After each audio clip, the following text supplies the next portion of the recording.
Thank you for inviting me here to your beautiful state of California. The media still claims that Hitler rolled into Austria with tanks and guns and took us over. Not true at all. The fact is that the Austrian people elected Hitler by 98% of the vote by means of the ballot box. Now, how could that happen in a Christian nation, almost 100% Catholic, that they would elect a monster like Hitler? Hitler did not look like a monster. He did not act like a monster. He talked like an American politician. The year was 1938. Austria was in a very, very deep depression. We had more than 30% unemployment. We had 25% inflation. And if you borrowed money from the bank, you paid 25% interest. That's why farmers were going broke. Businesses were going broke. They could not pay their mortgage, or they could not pay their taxes. What was even worse, we had riots in our cities. We had whole blocks of the cities burned down, and our law enforcement was almost helpless. They could not control the riots. The unions were calling for strikes, and industry would close, and factories would close up, hence all this unemployment. It was not unusual in my home that 30 people a day would knock on the door for a bowl of soup and a slice of bread. They could keep themselves alive by going door to door. There were no jobs. They were young people, college graduates, no jobs. The media told us that in Germany, where Hitler ruled since 1933, they had full employment, they had a high living standard, and everybody was driving the little beetle car, the Volkswagen. We did not hear a whisper that anybody was being persecuted or arrested. We only heard good things. And of course, we spoke the same language. We spoke German. We had the same culture. There was only a border between us, Austria and Germany, like South and North Dakota. And we said, why not? We would like to have the same high living standard what Germany had, and of all the things, jobs. People wanted to work. Austrian people are not lazy. They want to work.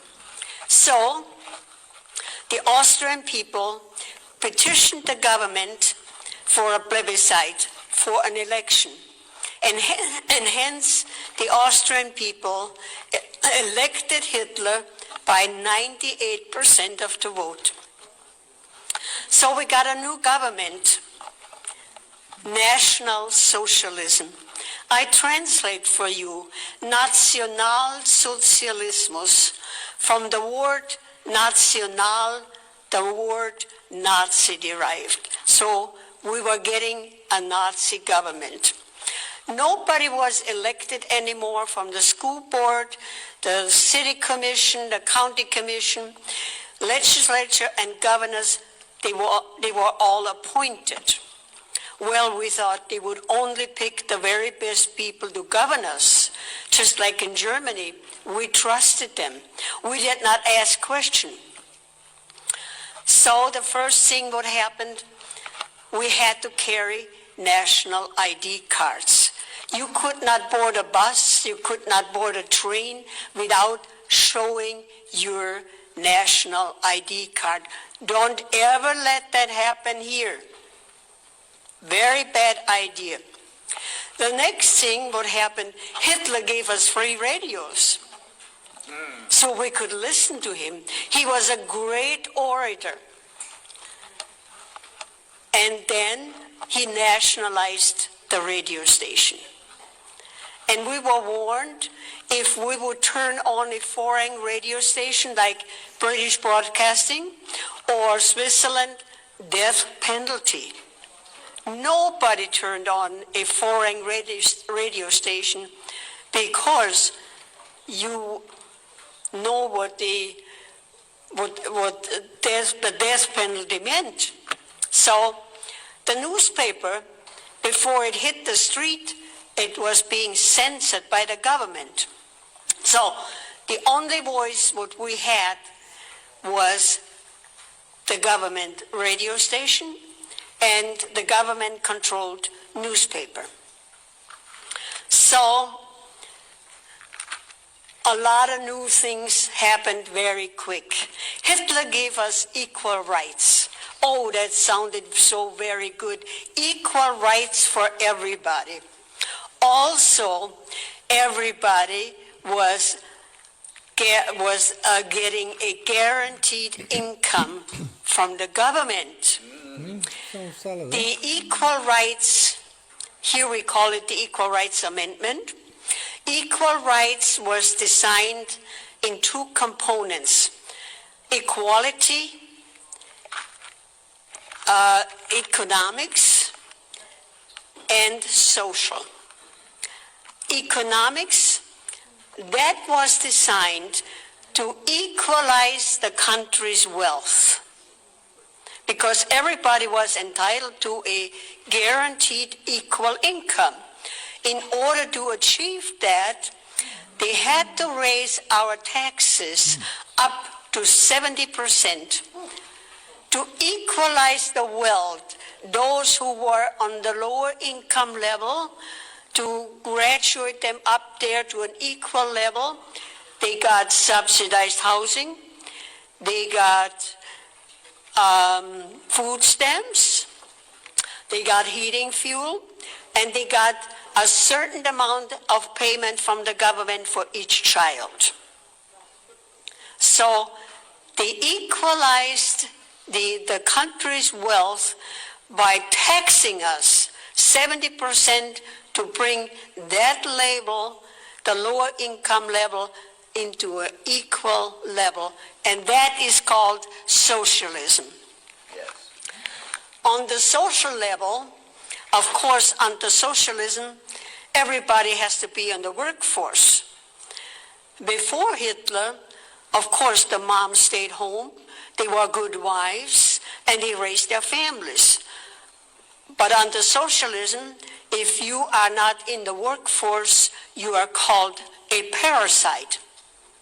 So the moms were being put out into the workforce. So what happened to the children? Child care centers. You could, and it was all free for everybody. You could bring your 4-month-old baby, leave it there 24 hours, 7 days a week. As longer you left your child there, the better the government liked it. The staffers of the child care centers, they were not the grandmotherly type of women who took care of the children. They were young women, highly skilled in child psychology, to mold the little babies from 4 weeks on up how the government wanted them. The government raised our children. So that was the equality, equal rights for everybody. The next thing what happened, education was nationalized.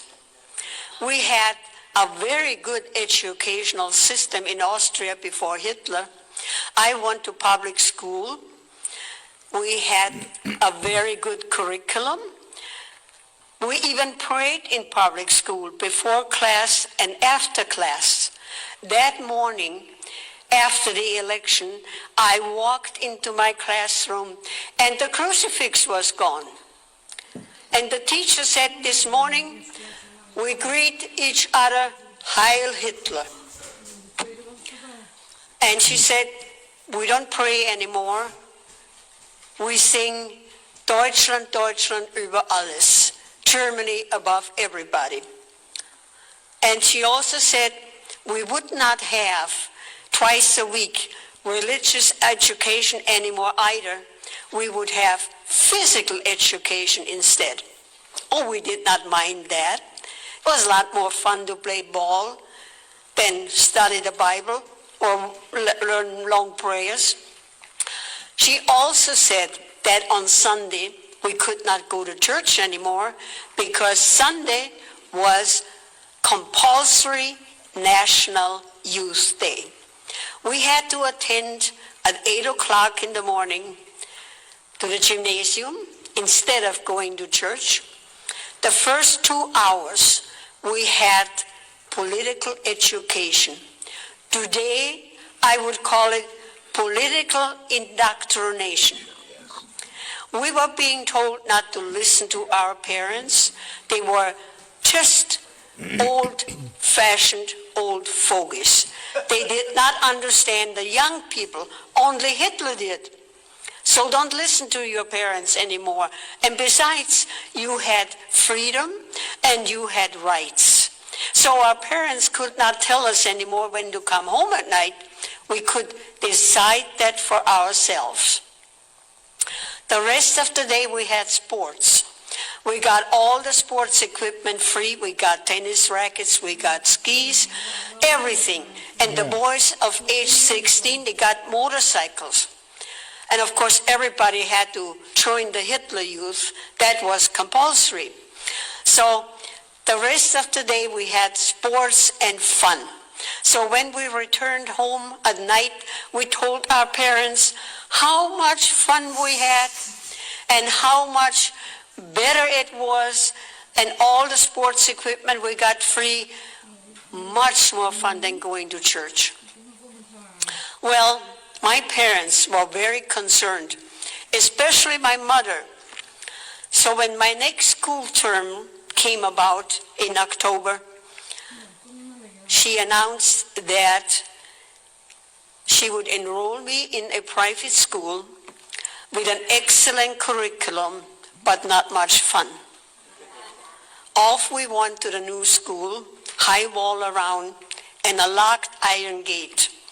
And as I bid my mother goodbye at the gate, I almost hated her. I thought she was going to put me into a prison. But she was a wise woman.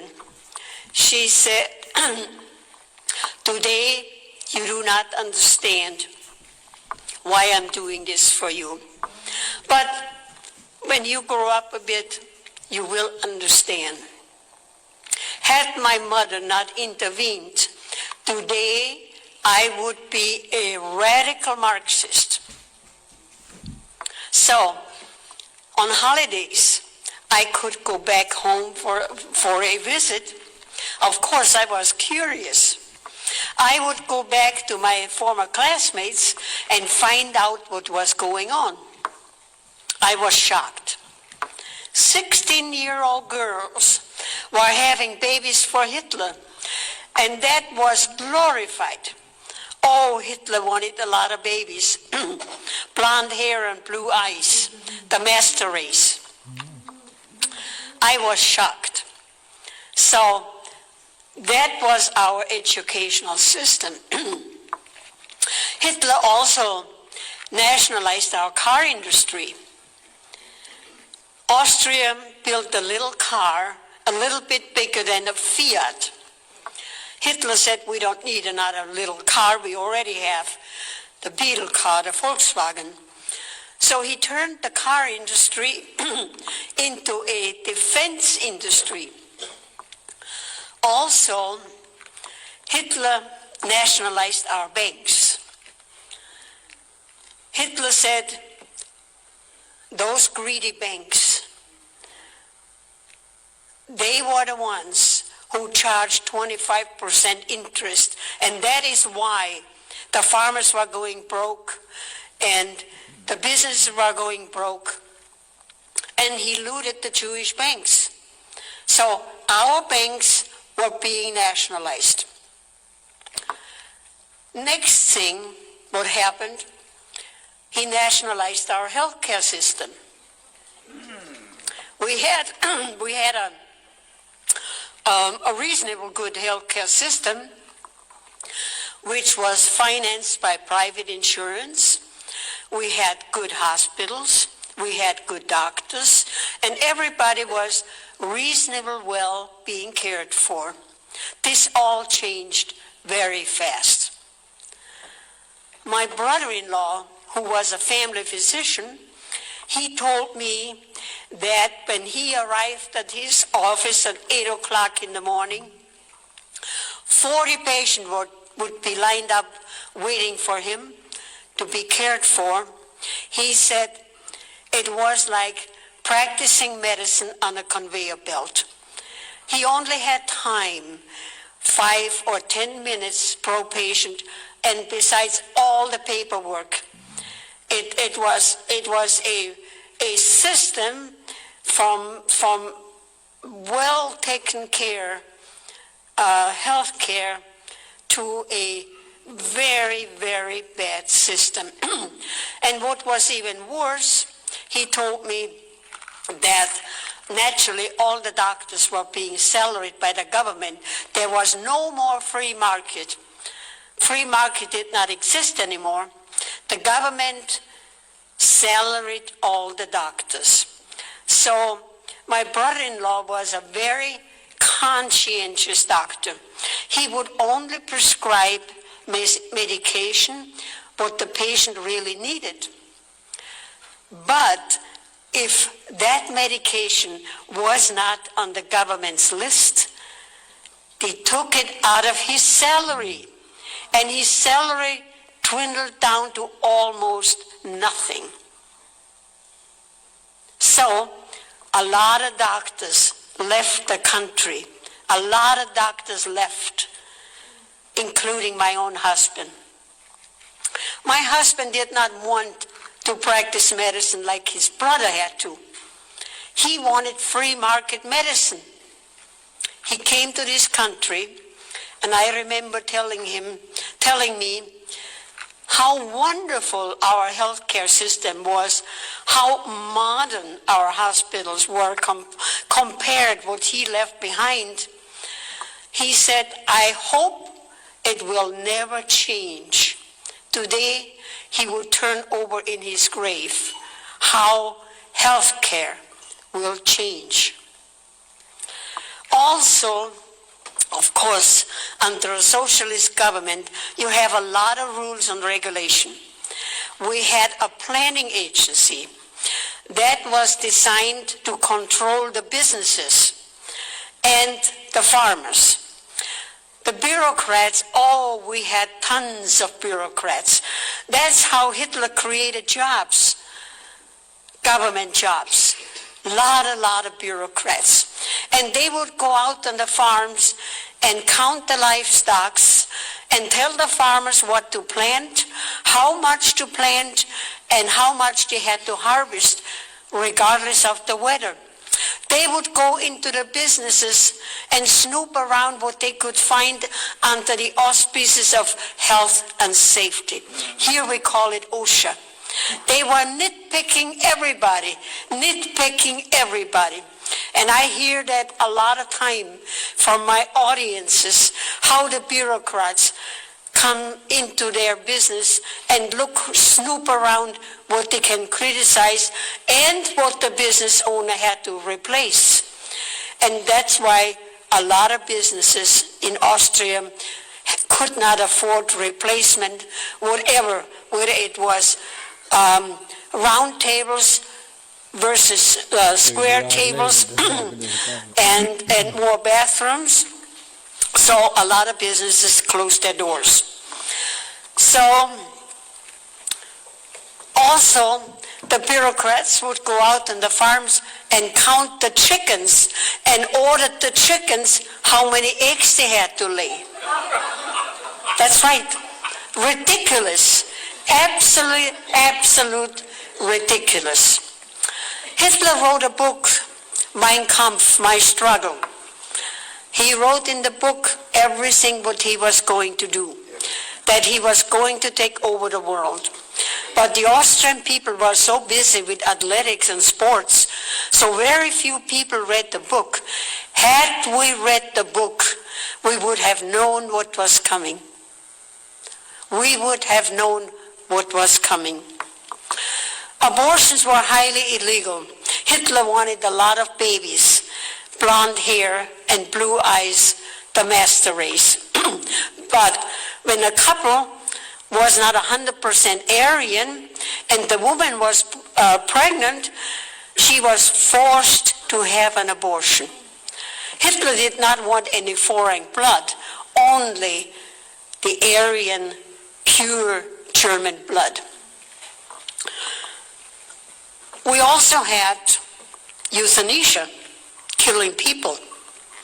In my last year of college, I was sent to a small village to do my practice teaching. Maybe I should back up and tell you what really happened in education. When the time came to pick your major in college, I wanted to be a journalist and writer. I was told they didn't need journalists, they did not need writers either. They needed young teachers. So I had to go into education. I did not mind that because I like children. So in my last year in college, I was sent to a small village in the mountains, and I was told that because in the winter time, the mountain passes would close up because of the masses of snow. So people in that village, they intermarry family into family. And we know by genetics that sometime the offsprings, the baby, is a bit mentally handicapped. So when I arrived in that village, I was told they had about 15 of mentally handicapped people. One man I know very well, he was the janitor in our school, Vincent. He could not read or write. He could not talk very well, but he kept our school clean. So one morning, I looked out of my classroom window, and there was a van out there from the health department. I thought, well, and all these people were being ushered into the van. So I asked my principal, where are they going to take Vincent and all the rest of the people? I thought maybe they take him for an outing, for a picnic. The principal said, oh no, the health department came around and asked the parents if they want to institutionalize their son or daughter to learn how to read and write. Gladly the parents signed the papers and off they went. 6 months later, the letters came to the parents that their son or daughter died a natural but merciful death. The news traveled very fast in that village. People said, well, they all left in excellent health, in good health. And why should they all die within 6 months? It dawned on the villagers that they were being euthanized. After the war, I found out that 20,000 children, handicapped children, were being euthanized. Hitler wanted perfect people. On a personal note, God forbid, should I ever become handicapped, I will never apply for a handicapped license plate because I don't want to get on the list. Amen. And I know that under Obama's health care, we have eugenics. And that means those of us who are getting old, like me, I'm 87 years old, there is no more money for us. So that was euthanasia. We also had a federal police force, secret police, commonly known as the Gestapo, and they were everywhere in civilian clothes. You didn't know who they were. People disappeared all the time, and nobody knew where people were being taken. Nobody knew, but people disappeared. And the Gestapo, they watched everybody's coming and goings, because we had national ID cards, and of course you could not board a bus or a train without showing your national ID card. They keep track on us, and we were being so scared. The most scared of everything we were of the Gestapo, the secret police. This is how it worked. Since the war was going on, all our food was being rationed. We got 1 pound of sugar a month. So if somebody in your family passed away like grandma, you quickly took that coveted sugar coupon and went to the grocery store and bought that pound of sugar. The next day, the Gestapo would knock on your door and say, "We know that you did not turn in the sugar coupon. You bought that pound of sugar, but I am not going to arrest you. But you have to inform on your boss, your neighbor, your friend, everybody you know, and report to our office once a week." They created a network of informers. We could not trust our neighbors. We could not trust our friends. We couldn't trust anybody. We couldn't trust the mailman. Nobody. We were afraid to talk to anybody, anything political, because we did not know who was informing on everybody. A network of informers they created. I believe it was in February 2009. I'm a lobbyist in our capital in South Dakota. And that morning I drove to our capital about around 8 o'clock. And I had the car radio on, and the news was being reported. And there was President Obama saying, if you hear anybody criticizing me, call the White House. Yep. When I arrived in the Capitol, I quickly went to to verify. I asked some of the legislators if they heard the same story, and they said, yes, we also heard that. Can you imagine creating a network of informers, informing and call the White House? Die is een neger, jongen, die Obama. Yes, it's happening. Daar veel dingen over gehoord. Omdat de neger was, dachten ze allemaal van, ja, we also had gun dat zou ik wel control. goed doen. Nee? The government said that children were playing with guns, and we had hunting accidents, people accidentally shooting each other, and we had criminals again, murderers. The only way that they could track the murderer was by the serial number of the gun. So bring your gun to the police station, then we can register the serial number and we can track the criminal. And we thought that was a good idea. Mm-hmm. So gladly we did that. Not long afterwards, they said no, it did not help. We could not track all the criminals. The best way to have no more crimes and no more people getting hurt, bring your guns to the police station, and they already know who had guns because we registered our guns. Keep your guns and buy more guns and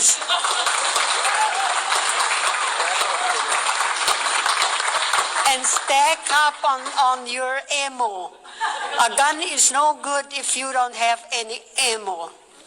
Dictatorship did not happen overnight.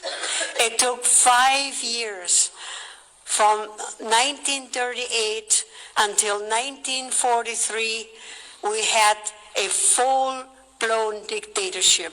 Had we kept our guns, we would have fought a bloody battle to the last men and women to keep our freedom. But we had no guns. A classic example is, in Switzerland, it is law that everybody has to have a gun.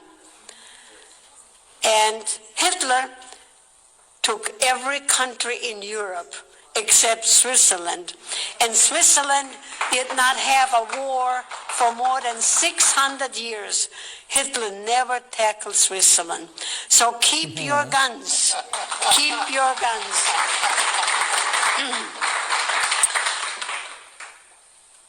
Like I said, the only information what we had, what the government provided for us, the nationalized radio station and the censored newspaper, nobody could come in and nobody could get out. We had no information, none whatsoever. We did not know that we had concentration camps. We found that out after the Americans and the Allies liberated us, that we had concentration camps, and we were shocked. We were totally shocked. When the people fear the government, that's tyranny. But when the government fears the people, that's liberty.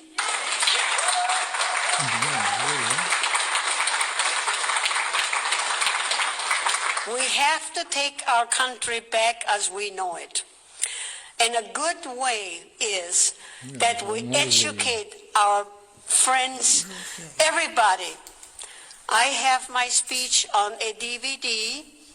I urge you to have house parties, play my DVD, invite your neighbors, your friends, and educate them on socialism. We are almost 80% there. We have to take our country back as we know it.